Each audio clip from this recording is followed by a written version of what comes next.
What's up, everybody? I'm just making a video today to take a look at the package I received from Video Games Monthly.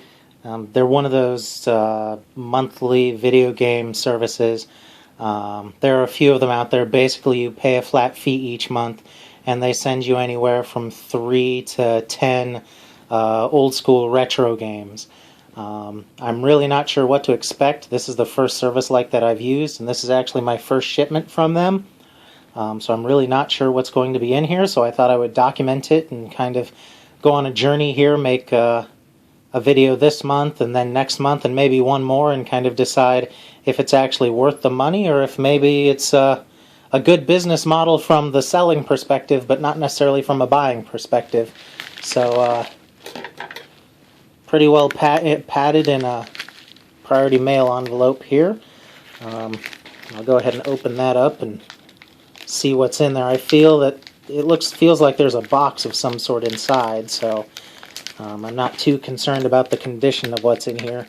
Plus, from what I understand, they typically send loose cartridge games, and let's face it, cartridges are, they basically should have been made out of steel, because it's very difficult to damage a cartridge unless you're trying with a hammer. That's one thing I don't like about today's video games is either being digital downloads or on DVDs and Blu-rays, whatever. They're just so easy to scratch or get corrupted. Back in the old days, you had a cartridge. Yeah, it might have been a pain in the ass to lug a bunch of them around, but they lasted forever. So it looks like we have a white box here with the Video Games Monthly logo stuck onto it. So I'm going to open it up and see what's in here.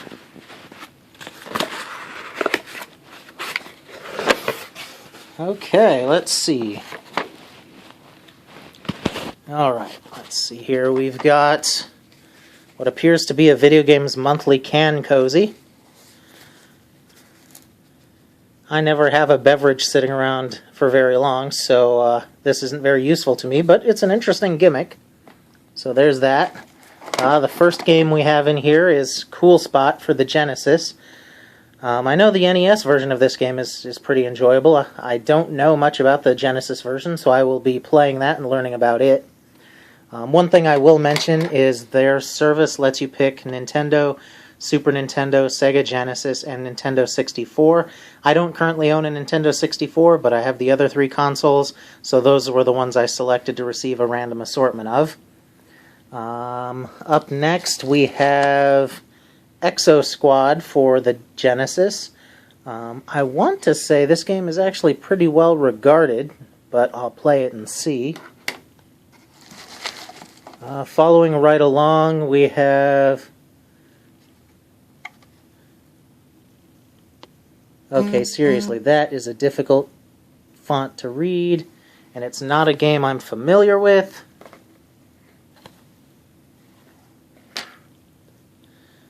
It looks like it's... oh, okay. It's Kid Clown in Crazy Chase. That's what that is. I honestly have not played this game, but my brain is trying to tell me there was something like terrible about it. So I'm hoping that it's just a memory that I've crossed with something else, but maybe that's not going to be the case. Little postcard here. Looks like they kicked in an extra game just for the heck of it, so that's nice of them. Little card there saying that I got an extra game. I do the 4-game subscription, so it looks like they kicked in a 5th one this month. That's cool. The next game out of here is TNC Surf Designs for the NES. Wood and Water Rage, actually. I might be one of the few people who really likes this game. I owned it way back when on the NES. I don't currently own it now, which is kind of a surprise, but I really did enjoy this game back in the day. Mostly the surfing aspects. It wasn't exactly the game that you could, play one level for hours and hours, but it was amusing. So that's not a terrible inclusion. And then last up we have Robo Warrior for the NES. Alright, well, on the face of it, I don't currently own any of these games, which makes sense since when I signed up, I did check off, for the most part, the games I already own so that I would not receive duplicates. I gotta admit, I checked off a bunch of sports games as well, because, I mean, who wants to get 20-year-old sports games? Just looking at this, Robo Warrior, Wood and Water Rage, Crazy Chase, EXO Squad, and Cool Spot. I don't know if I would call that $35 worth of retro games, honestly. But I will play them and kind of render my judgment after that. One thing I am a fan of is the belief that games aren't necessarily worth what the market will bear, but they're worth what value they have to you. So if I play these and I find them fun, I might not mind that I ended up shelling out $35.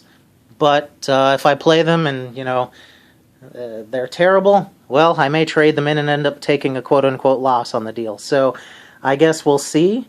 And next month when I get my package from them, I'll do the same thing and see what happens. Take care, peeps. Peace.